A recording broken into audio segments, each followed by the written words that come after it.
from Abuja.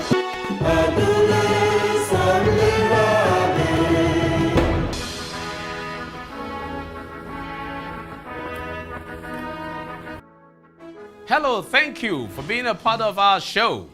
I appreciate you. I'm Magnus Paco, and this is Magnus Paco Global Views Africa, GVA. As you know, it's all about how we can raise the level of living. That's what it's all about. In view today, a continuation of our discussion on many things about Nigeria, with a focus on the Niger Delta.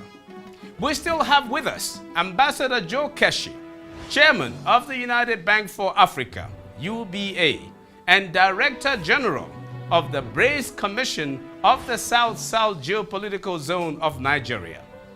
In this portion, we expand our discussion to cover Nigeria as a whole. But before the continuation of our discussion with Ambassador Keshi, we have a good one in our hidden economics. With his cell phone, is he man enough for you? But up next, our quick view on business and development indicators. Coming right up.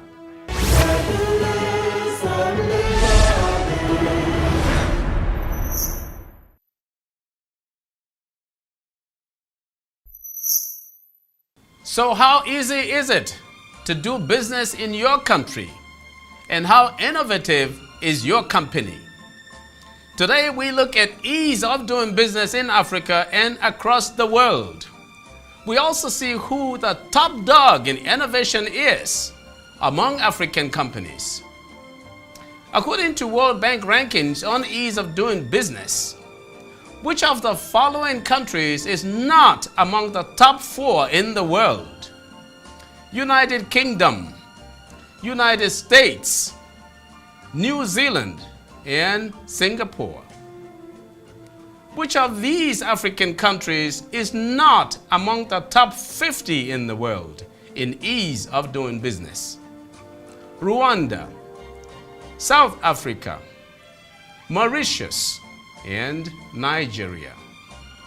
Stay with us for our answers coming up shortly.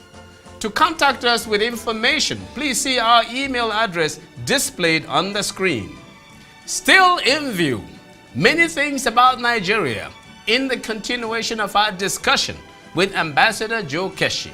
But up next in our hidden economics, is he man enough for you?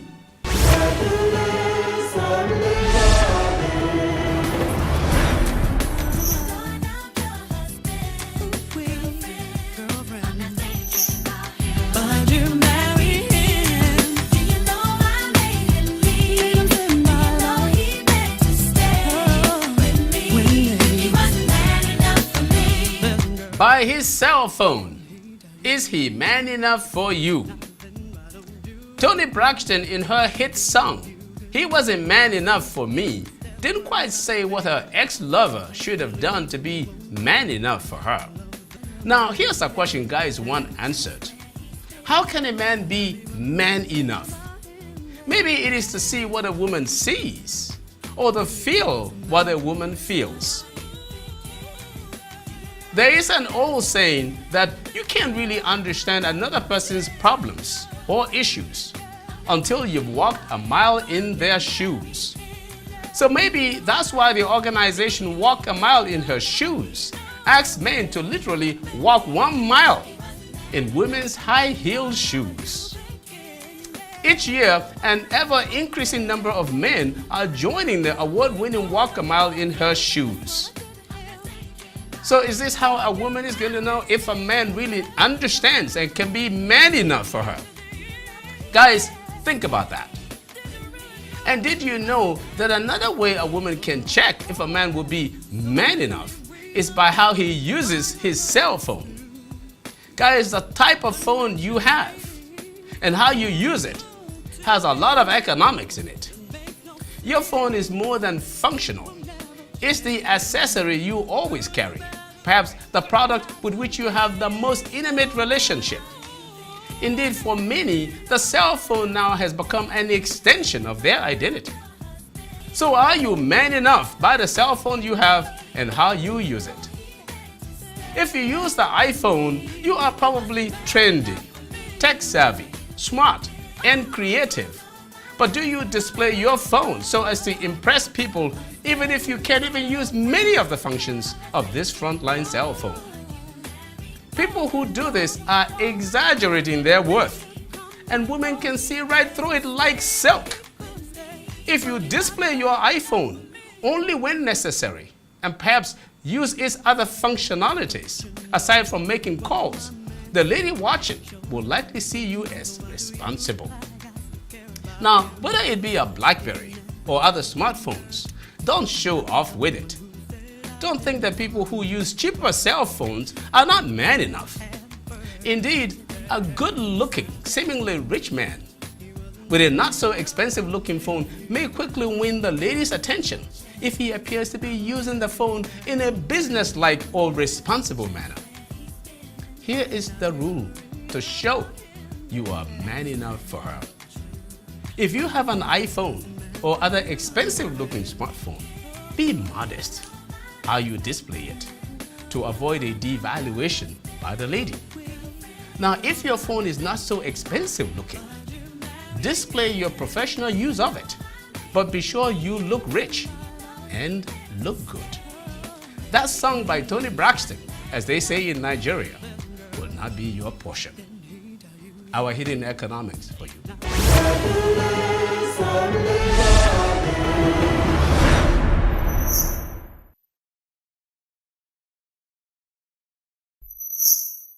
Before we start our discussion in view, here are our quick view answers.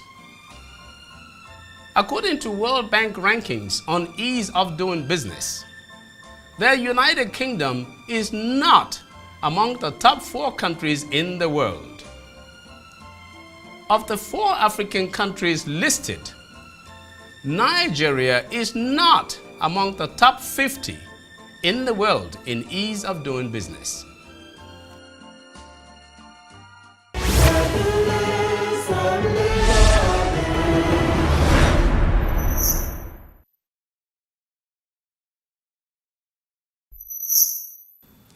In view today, a continuation of our discussion with Ambassador Joe Keshi on many things about Nigeria, with a focus on the Niger Delta and the Brace Commission of the South-South Geopolitical Zone of Nigeria. Today we conclude our discussion on the Brace Commission and take a broader look at many other things facing Nigeria as a whole. Mr. Keshi has served Nigeria around the world as ambassador. He was also a permanent secretary in the federal government.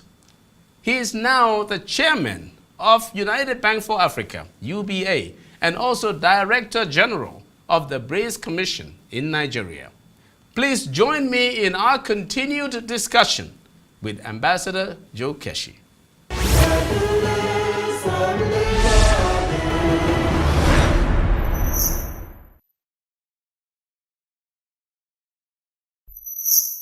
Must you have political harmony? By that I mean have one political philosophy throughout the South-South to have good, genuine, transparent cooperation. For example, should all the South-South states be PDP or APC for you to have this kind of understanding and harmonization? Not necessarily, and absolutely not necessarily. But you know, our political, in our political life, we are still growing. Yeah. You know, a couple of years ago, in the formation of the European Union, they had similar challenges as well. Absolutely. You know, yeah. and today, you know that in a country like Portugal and Spain, people are still wondering whether there's any benefit actually remaining in the European Union, while in Britain it's still going to be a referendum whether they should stay or they should quit. You know, we don't have to all belong to the same political party. Okay. What we need to do and set our mind on is that we want to focus on the economic development of the region. Yes. Whether the PDP comes to power, whether the APC comes to power, that political philosophy must not change, that this organization or the whole concept of the Brace concept is for the economic improvement of the region, transforming the region, into a region that has the potential to be globally competitive. We've talked quite a bit about the BRICS Commission, what's happening in the South-South corridor of Nigeria.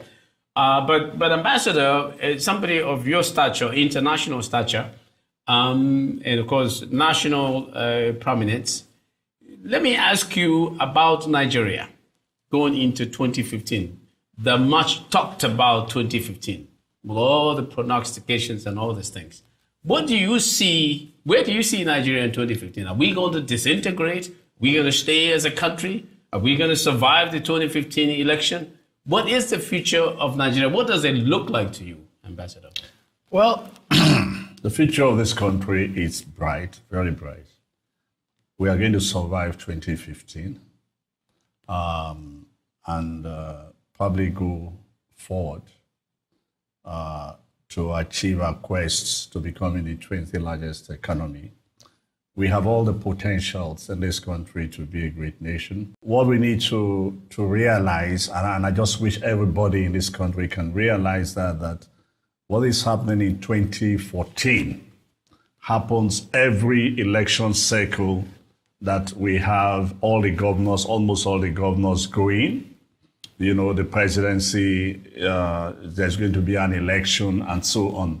So you find that it will look as if the political fallout is going to be huge. But no, by December, when all the parties have agreed on who is going to be their respective candidates in each of the states, the governorship thing, the senators, once all these things have been decided, we're going to see that the tempo would come down. It is because right now everybody is struggling.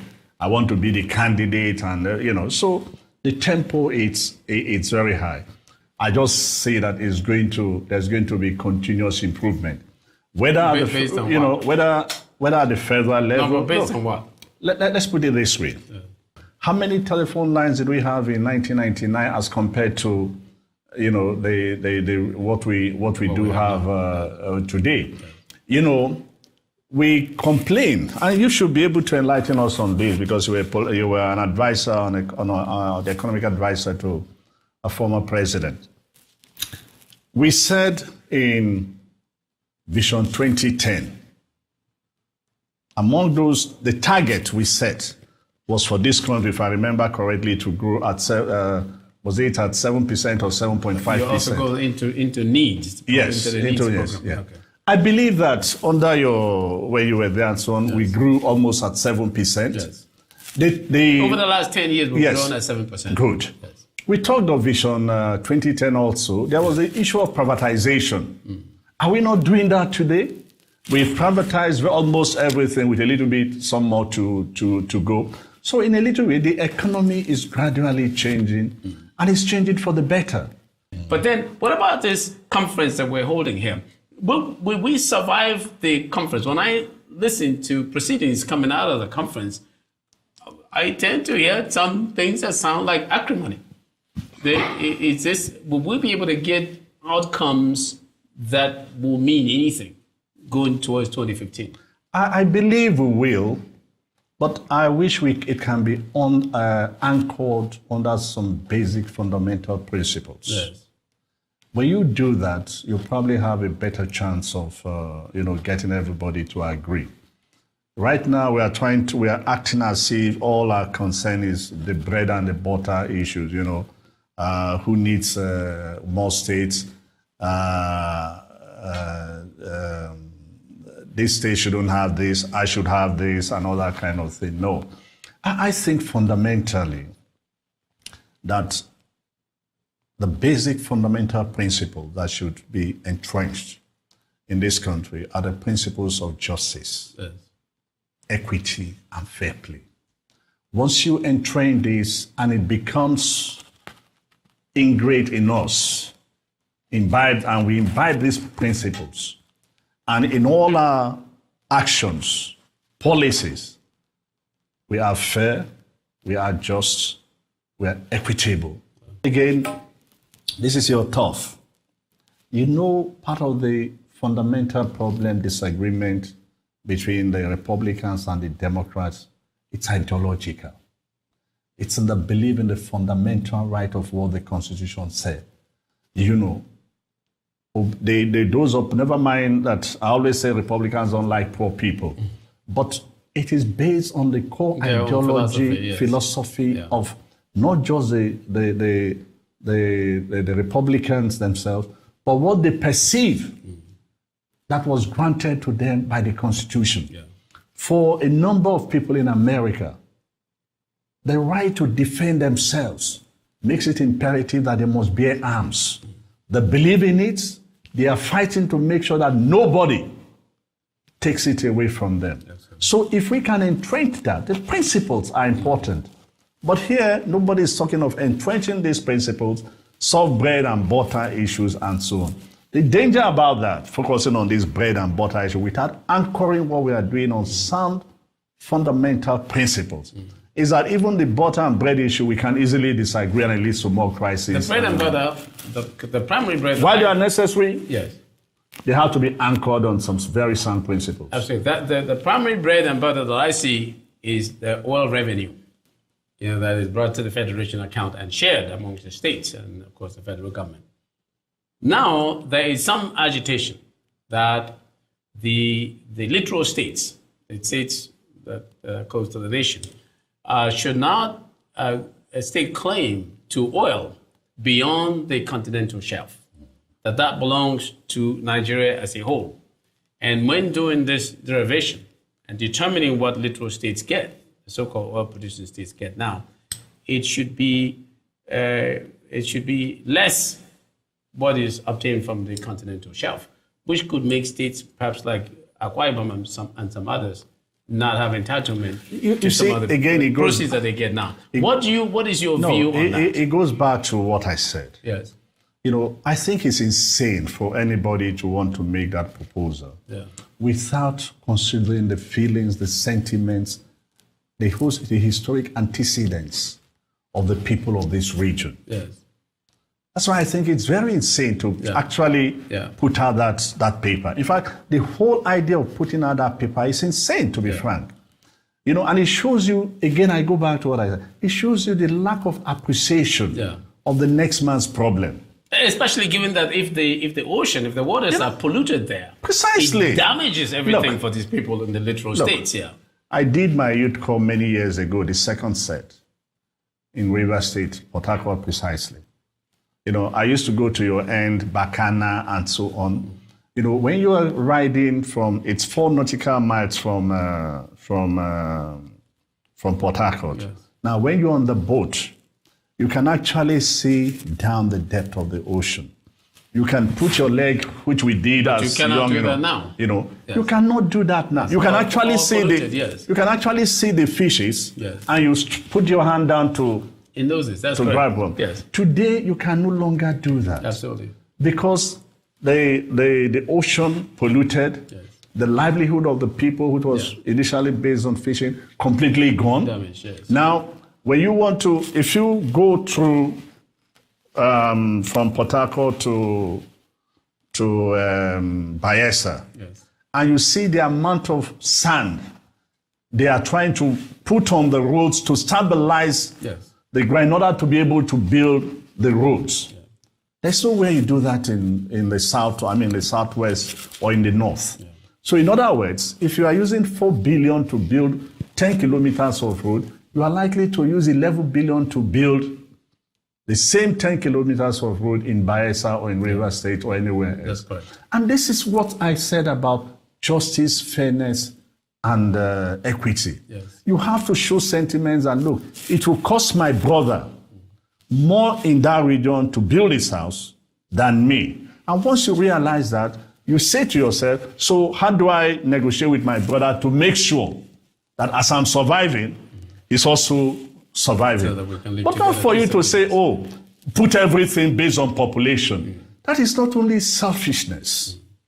It's insensitive. And as I said, insane. Because you are not paying attention to the feelings of the other man. What we have to do is to find a way that the country can survive together on the basis of fairness and equity. Everybody gets what they're supposed to get. Everybody's happy. And you just, all you need to do, appreciate each other's problem. Absolutely. Number one. Two, appreciate the fact that the good Lord has been very kind to bless every part of this country with one thing or the other. And what you need to do is develop what you have in God's name. Yes. Develop what you have. If you can grow rice in Kano, flood the whole place with rice and feed the rest of us with rice. You will never be poor in Kano. Excellency, on that note, I want to thank you so very much. Thank you so much for taking the time to come see us in our studio. It's been my pleasure. Thank you so much. And this is a great job you guys are doing here. I appreciate it. Thank you. Thank you.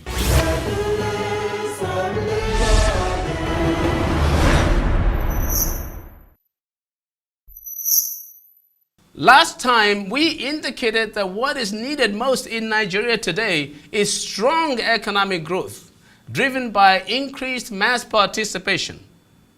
As we said, this is what will raise the level of living and the quality of life for all Nigerians. But how can all this be accomplished? If we're going to succeed quickly, we have to build it from the bottom. Building from the bottom ensures more hands on deck. More people get involved and engaged. And that's how you begin the process of inclusive growth. Attempting to build from the bottom is a recipe for futility and ultimate failure. And failure is not just when the whole thing has collapsed. Folks, failure is when intended outcomes are not being achieved. At the EBS, we are developing strategies for strengthening communities and municipalities so that nations can build from the bottom up. Check around the world. Any nation that is strong has competent and viable communities, municipalities, states, or provinces. No nation will ever be economically competitive if many of its constituent parts are not viable and strong. Imagine a national soccer team winning the World Cup with horrible players. It will never happen, regardless of how good the coach is. For Nigeria, no matter how good President Jonathan is, the transformation program will take long to gain national traction if our communities are incapable of understanding it or buying into it.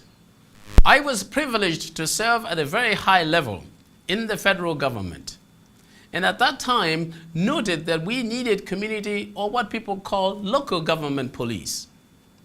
With all due respect to the ongoing national conference, state police alone will not cut it. We need local area police.